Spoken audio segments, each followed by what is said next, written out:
Welcome back, America. I'm Hugh, joined by Mary Katharine Ham, who's on the East Coast. I'm on the West Coast. Mary Katharine, good morning. You know where I live. You know where we live. You've been guest in our home. And, yeah, we keep an eye on the hills, but we are an hour south of this nightmare. I'm just hoping for the people up there that they got out alive. What are your thoughts as you watch this unfold? Yeah, I mean, it's scary and tragic, and I know how fast fire can move, especially given the wind forecast that didn't look good last night. I worry about just people in their homes, obviously, and that hope that as many people as possible got out safely. I also worry about response because there, unfortunately, in large cities, are not a lot of places where you have an emergency response situation like you have in Florida that's very competent and thought through. And it worries me what is in place, even though the emergency and first responder folks are working super, super hard and in dangerous conditions to get this done. And being in a place like LA, I would be concerned about what's available.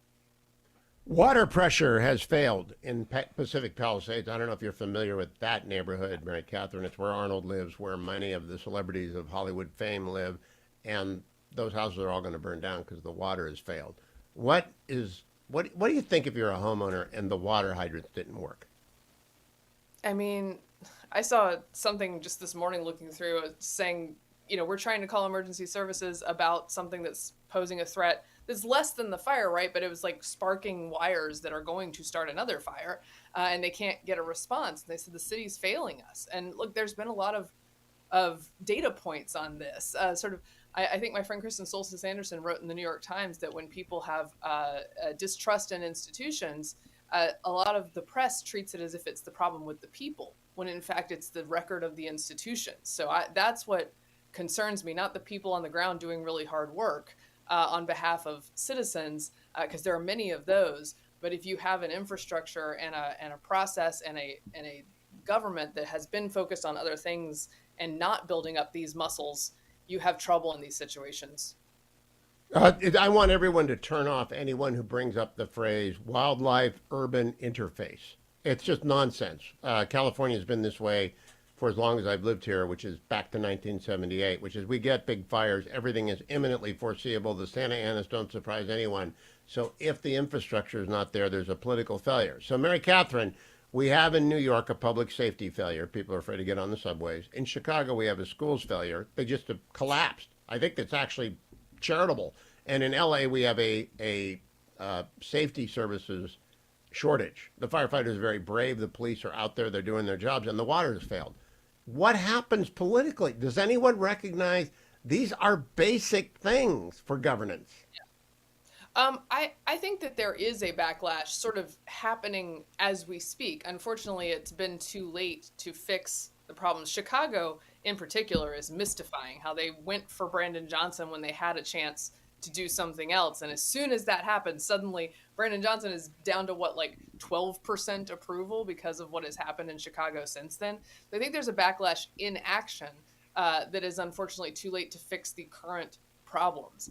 And the problem with having been so invested in governance that's like very involved in things that are not the basics. And yeah, I mean DEI in part, but I mean a lot of other stuff too. So like paying off constituencies or nonprofit groups that are left of center and being involved in that ideology instead of being involved in serving citizens and doing the boring basics, which will save lives. It's hard to dig out of that. It's hard to create a culture that serves people competently when you have abandoned that for a long period of time. And I do think people are just gonna start moving. I was mystified in 2020, post 2020, when they wouldn't let people come back to work in DC, when they kept COVID rules so long. I was like, these cities are committing suicide. This is not a place that anyone wants to pay this amount of money to live in. It Oh, becomes a the real fiscal cycle. effect, the fiscal impact of this fire is going to be unbelievable because the people who are burnt out are going to leave the state. They're not going to rebuild here. They're going to go to Texas or someplace else. Mary Katharine Ham, stand by for a moment. I want to ask you one more question. Welcome back. I'm talking with Mary Katharine Ham from last hour. I asked her to stick around to comment on the meta reform movement, what Matt Continetti called to me, Mary Katharine, an American glasnost. How did you react to the Zuckerberg announcement yesterday? To me, it's obviously good news, right? And some people are complaining like, "Oh, this is him buttering up Trump." Well, if the way that you're buttering up Trump is to do less censorship, then great, we all win. The way to butter up Biden and get on his side was explicitly to censor the American people, particularly during an emergency situation in COVID. So I'm all for it. If you look back at Zuckerberg's, and I'm less cynical about him than others are, I think people who are the head of these companies have a really hard job with content moderation. It is not simple to do this job. However, if you look back at his 2019 speech at Georgetown, his gut seems to be in the right place on freedom of speech. Now, directly after that, COVID happened, and Meta did not come through in sticking up for Americans and their right to free speech in many ways there. And I think this is a corrective. I've met with Kaplan before. I've talked to Zuckerberg briefly at times. And I hope that this is a sunnier day, that we are coming to a new understanding of. And I also think that the community notes model that X has created and Elon Musk has spearheaded is really nice, because you know what it is? It's a conversation. It's other Americans correcting each other instead of a priest and priestess situation and the Pharisees that talk down to us. And I think people will be more trusting of that, and I think it's more effective. Well, I agree with that. And like you, I've had chances to sit down with Mark and with Joel in the past, and I've enjoyed them. I've not always agreed with them, but I'm not a big Facebook user. I want to give you two reactions. Preparing to talk to Joel Kaplan today, I made sure I surveyed everyone's responses. Christine Rosen, one of the smartest people on the planet, as far as I can tell. Politics is just an obstacle to power with Zuckerberg. If ultra progressives come along in 2028, Meta will switch again. Over to the left, Brian Stelter. Meta's framing in its PR blog post is more speech and fewer mistakes. An alternative title could be more lies and more confusion. Can he actually win this debate, Mary Katharine? Because nobody's ready to believe him. Wait, this is why I'm sympathetic to him, but I'm also skeptical, because in 2019 he gave this great speech and then 2020 happened, right? Now that was an emergency situation. I have a little more leeway for people making decisions at that time. However, it was pretty bad to collude with the Biden administration, the actual federal government. That's a bright line that you can sort of be really careful about. And I normally agree with Christine Rosen, but I want to hope for better. I want to hope that he is actually intellectually sort of honest or converted on this issue. And by the way, I have a theory about him, which is that he's become based through MMA. Have I told you this? Oh, interesting. Oh, I'll try and run that out with Joel. If he is, it would not be unusual. Lots of people become based because of MMA. Yes. I do believe, though, that they've got to do one more thing, and I'm going to ask Joel about that. I want them to abolish the Meta Supreme Court. I got briefed over at Meta's headquarters inside the Beltway when they were doing their big push on conservatives 5 years ago. That's when I went out and had dinner with Mark, and Mark came to the Nixon Library and all this different stuff. And then COVID happened, and you're right. But I am skeptical of their willingness to go with the American genome, which is free speech, when their world court, their 25 to 40 experts, are 2/3 or 3/4 from abroad. Mike McConnell is one of the smartest guys in America, but I think they need to get rid of that court and own their platform. What do you think?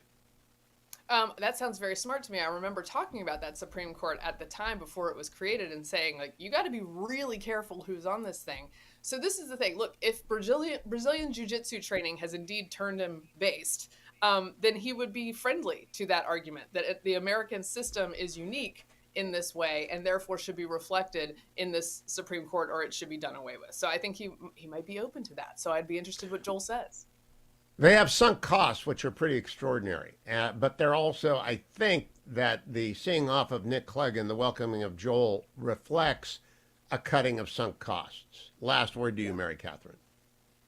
Look, I said it's a tricky problem. Content moderation is hard, but there's also a lot of actual legal issues, criminal issues happening on social media. So my advice was always like, maybe let's stick to enforcing those issues first, because you have limited resources, and then worry about the bad opinions of Americans later. I'm also excited to see that PolitiFact has just gotten a gut punch because they wasted their opportunity to be an honest ref, and this is what they're reaping. We got to pause for a moment. We got a moment. I am too doing jumping jacks. Because PolitiFact, like, is sort of a dressed up, jumped up Media Matters for America. It's a left wing hit place, and people don't know that until they've gotten incoming from them, and they are always biased. I mean, they're never not biased, Mary Catherine. No, they're embarrassing. I think the last decent call they made was like the 2013 lie of the year was, if you like your plan, you can keep it, or not, whatever year that was. If you like your plan, you can keep it, which they were right on that one. But since then, really, really bad. Yeah, the lie of the year this year was not, oh, Joe Biden is impaired. What do you know? Isn't that the lie of the year, obviously? Seems like it should be. Seems like Yeah. it should be. No, they're very Mary bad. Catherine, looking forward to getting hammered later today. I'm sure it will post. I probably missed it yesterday because I was busy watching things burn down. But I'll be getting hammered with Vic Mattis and your new Normally podcast, which I enjoy a great deal. Even though Thank you. you people are talking a different language, your co-host Carolyn is really funny. So keep going on that one too. Don't merge the two. We don't need the Borg. We need both I know. branding, Getting Hammered and Normally. Thank you, Mary Catherine. All right, take care, Hugh.